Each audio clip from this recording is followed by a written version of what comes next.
Everyone has a replacement. আপনি যদি ভাবেন আপনি কারো খুব ভালো বন্ধু, আপনাকে ছাড়া তার চলবেই না, তাহলে আপনি ভুল ভাবছেন। তার জীবনে আপনার জায়গাটা কেউ না কেউ এসে ঠিকই নিয়ে নেবে। হয়তো সে নিজে থেকেই আপনাকে রিপ্লেস করে ফেলবে। জীবনের প্রতিটা জিনিসই আসলে এরকম।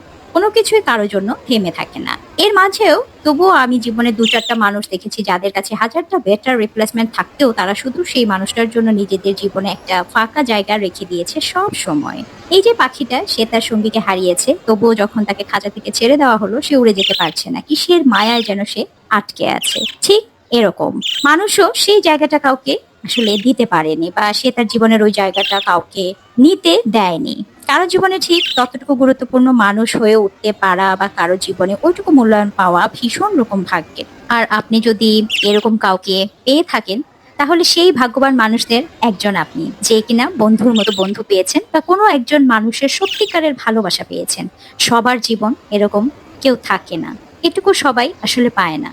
আসলেই পায় না। আপনি যদি পেয়ে থাকেন, আগলে রাখুন।